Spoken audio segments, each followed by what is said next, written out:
sobre o marxismo e o anticristianismo. Exatamente sobre essa relação entre o cristianismo e o marxismo, mostrando que o comunismo, ou marxismo, como queira, ele foi criado exatamente passo a passo em oposição à Bíblia e ao cristianismo. Daí porque vocês assistem hoje a essa luta radical contra todos os valores cristãos que existem no nosso tempo. O Marx, ele chega a um determinado momento da vida dele em que ele faz aí um ensaio de poeta, onde ele escreve alguns poemas, inclusive o famoso poema Olanen, que em hebraico é exatamente uma oposição à expressão Deus conosco, Emmanuel, ou seja, ao contrário de Deus conosco.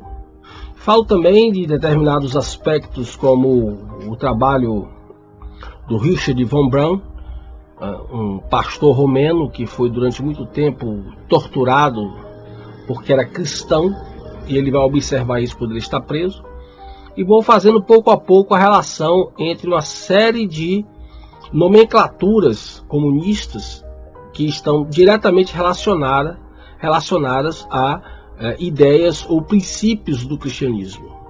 Então nós temos aqui alguns detalhes importantes a respeito dessa questão entre o marxismo e o anticristianismo. Primeiro é preciso a gente fazer algumas relações rápidas, levando sempre em consideração aquilo que eu já chamava a atenção a respeito da relação do pensamento moderno e, consequentemente, pós-moderno com a chamada questão teológica.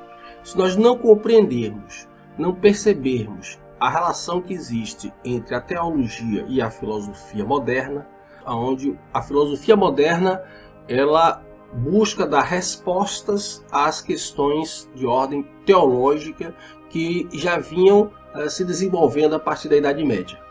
E evidentemente que toda essa discussão filosófico-teológica ela vai se refletir tanto no universo político como no universo econômico, jurídico e social. Isto porque exatamente os reflexos dessa discussão política, jurídica e social elas vão estar presentes nas diversas formas de manifestação, de protesto, de reivindicações, do ter ou não direito sobre qualquer que seja a questão, etc, etc. Então nós temos aí, trago aqui rapidamente, não vou analisar em profundidade cada um desses mandamentos, mas eu já trago aqui os 10 mandamentos para mostrar a vocês que o comunismo, às vezes chamado também de marxismo, o comunismo ele foi construído passo a passo numa versão antibíblica e anticristã. São duas questões que se complementam, mas que são um tanto diferentes. Então nós temos aqui o amar a Deus sobre todas as coisas, e você começa a ver que os socialismos, não só o comunista, mas os socialismos, eles começam a substituir o Deus da Bíblia pelo Deus-Estado. Então você passa a ter que reverenciar não o Deus da Bíblia, mas o Deus-Estado. Não tomar o nome de Deus, o seu santo nome em vão. Exatamente, você então começa a debochar, você começa a perceber o deboche a tudo aquilo que está na Bíblia, particularmente ao próprio Deus da Bíblia e já no Novo Testamento, o Jesus Cristo. Honrar teu pai e tua mãe. Então você começa a perceber que existe toda uma campanha hoje para desagregar a família, desconstituir a família.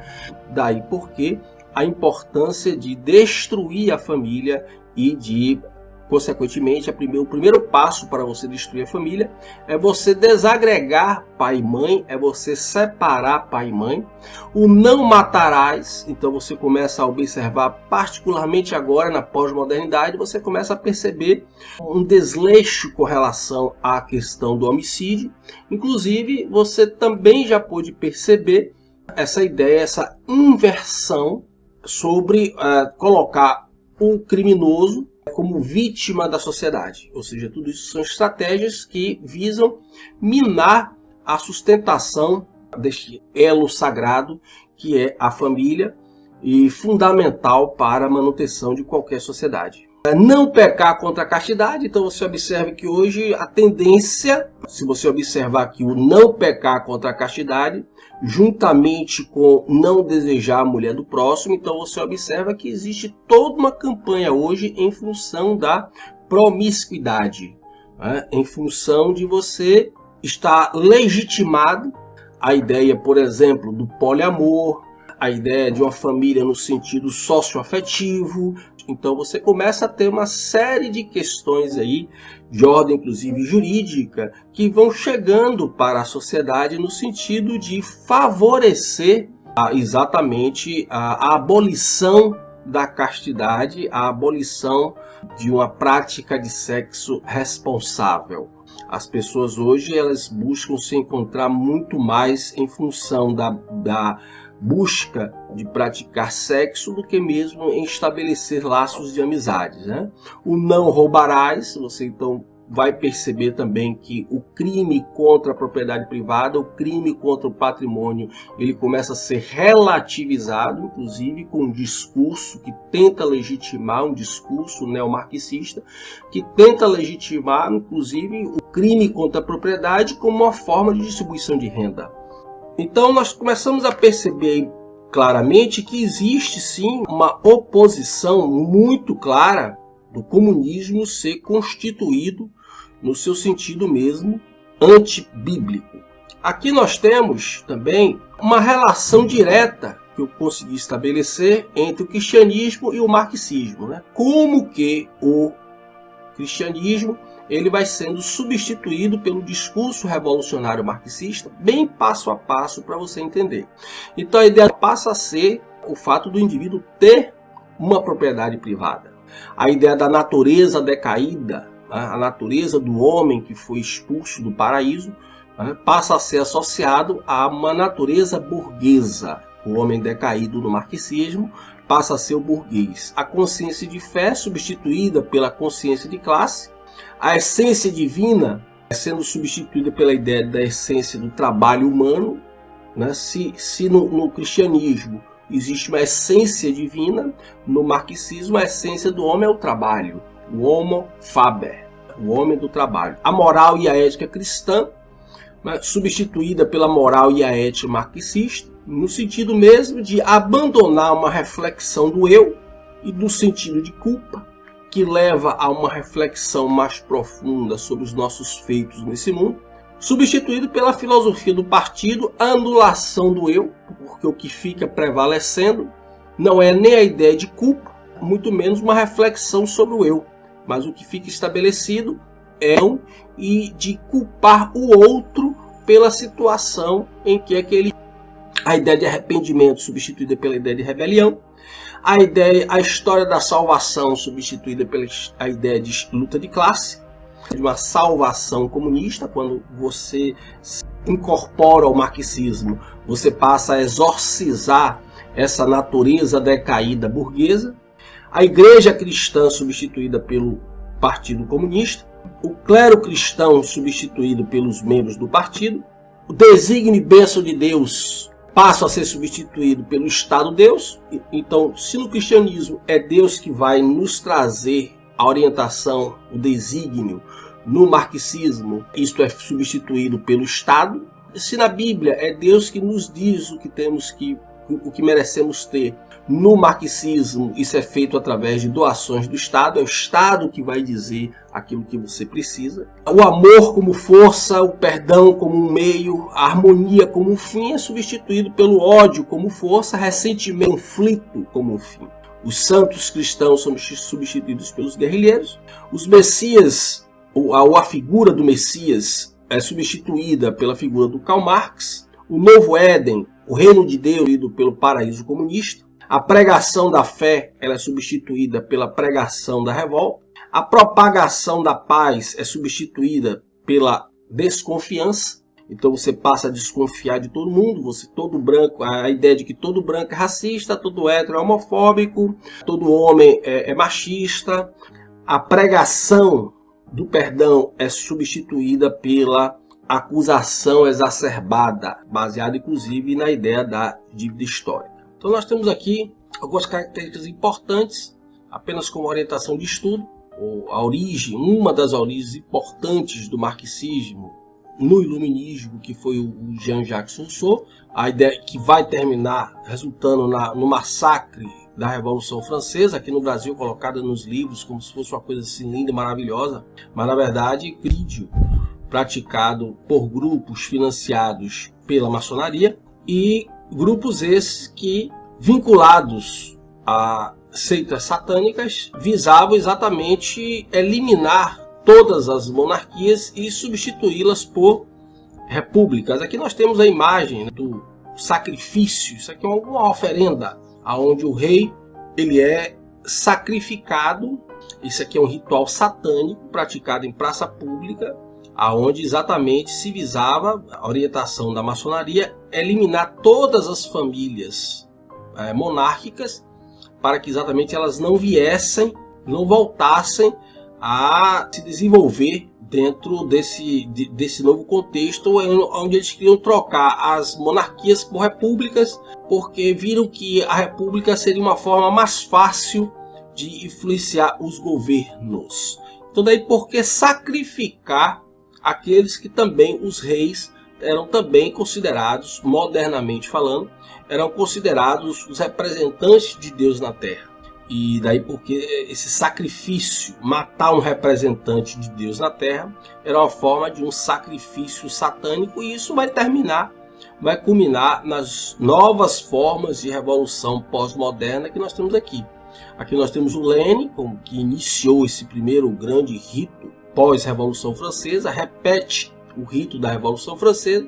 Aqui nós temos a Revolução Russa, onde nós temos imagens aqui flagrantes, né, de como eles praticavam esses atos de massacre para oprimir a população, sempre resistente ao golpe comunista. Nós temos aqui o Stalin, o Lenin e o Trotsky. E aqui nós temos a família do czar, que foi assassinada também no ritual satânico, repetindo inclusive o mesmo ritual praticado contra o rei Luís XVI e sua família um século antes. Aqui está exatamente o flagelo da fome, dos assassinatos em massa para oprimir a população. E aqui nós temos algo muito importante, que é esse símbolo satânico, que foi passado como um símbolo pela KGB, com seus tentáculos dentro do mundo acadêmico europeu. Passou a ideia de que o martelo simbolizava o operário da indústria e a foice simbolizava o operário, o trabalhador do campo. Não, isso aqui é um símbolo satânico que representa a morte. A foice sempre representa a morte, o martelo e está aqui mostrando que por onde o comunismo passou, você pode estudar a história de todos os países comunistas, o comunismo foi instalado, sempre foi com rastro de morte e destruição. Aqui nós temos também a Revolução Chinesa, também massacres, professores perseguidos. Essa imagem aqui de um professor, aqui também nós temos a imagem de professores, né? Todas essas três imagens aqui correspondem a professores que se negaram a submeter o sistema e foram linchados, humilhados e linchados em praça pública. Aqui nós temos o extermínio de pessoas. Aqui não por acaso, isso aqui não é um documento assim que comprove muita coisa, né? Mas isso mostra exatamente, né, essa propaganda da Coca-Cola com relação ao regime comunista na China. Né? Isso mostra que quem banca o comunismo é o capitalismo. Quem vai fazer com que o comunismo se torne algo presente, uma praxis para além da teoria, são exatamente os grandes capitalistas que têm interesse que o comunismo seja implantado em determinados países, porque assim eles criam condições para uma forma de exploração muito mais barata e eficaz, tanto em termos de mão de obra, quanto em termos de matéria-prima. Aqui temos algumas referências bibliográficas e símbolos, né, onde você pode observar aqui o livro do Leon Ponsins, que eu já recomendei várias vezes, As Forças Secretas da Revolução. Importantíssimo que você leia esse livro. Se você quer entender e opinar sobre a relação entre a maçonaria e as revoluções, é preciso que você leia esse livro, que inclusive durante muito tempo, segundo o próprio autor, houve uma grande dificuldade para publicar por conta da censura. Aqui nós temos um importante livro sobre as heresias, que mostra como essas heresias, pouco a pouco, vão se tornando teorias revolucionárias do nosso tempo. É uma rápida síntese, mas esse livro é uma referência. Aqui também mostrando como a ONU ela vai trabalhar, e a União Europeia vão trabalhar exatamente para apregoar políticas, noções de direito, filosofias, novas éticas anticristãs. E aqui só para mostrar a vocês que não por acaso essa estrela revolucionária, esse pentagrama, ele está presente em toda a história da Revolução. Não é por acaso que você, ao ver esta imagem aqui, você já está associando ao símbolo de um partido aqui no Brasil. Exatamente. Se você pegar esse pentagrama e inverter esse pentagrama, você verificará que isso aqui significa a estrela de Bafomé. Aqui você tem as barbas e aqui você tem os chifres. Inverta esse pentagrama e você verá claramente o significado satânico desta estrela. Aqui também temos alguns livros importantes que eu sempre recomendo. Poder Global e Religião Universal, uma crítica muito severa e apontando documentos muito bem fundamentados sobre a posição da ONU e outros organismos internacionais contra o cristianismo, com todas essas políticas que vocês estão assistindo aí. Aqui, muito importante, a História Secreta do Ocidente, do Nicholas Hager, muito importante para você entender, inclusive, essa questão entre o marxismo e o satanismo, muito bem esclarecida pelo Richard Van Braun, aonde você tem um pastor romeno que durante 14 anos ficou preso nas prisões comunistas da Romênia, e o Richard Van Braun ele vai ficar um pouco desconfiado, porque quando ele estava sendo torturado durante todos esses 14 anos, ele percebeu que a grande questão dos torturadores não era exatamente contra o que ele pensava, mas pelo fato dele ser cristão. Então não só os espancamentos e outras formas de tortura eram frequentes, como também era muito frequente ele ser obrigado a pisar na Bíblia, a cuspir na Bíblia, a negar a Bíblia. Então o Van Braun ele vai começar a achar que, poxa, tem alguma coisa estranha. O pessoal não está preocupado muito com o que eu penso contra o governo, mas pelo fato de eu ser cristão. E ele sai, vai pesquisar sobre a vida de Marx e ele faz grandes descobertas e mostra que a relação entre marxismo e o satanismo é extremamente forte, mostrando inclusive determinadas fases de Marx em que ele adere ao satanismo declaradamente, inclusive com cartas que ele troca entre ele e o pai dele, entre ele e Engels, aonde ele se revela claramente um adepto do satanismo. Então fica aqui alguns esclarecimentos importantes sobre essa dúvida da questão da relação entre o marxismo, o comunismo e o satanismo, e com seu viés anticristão. Centro de Estudos Professor Oswaldo Bastos. Projeto Educação, Ensino e Cultura.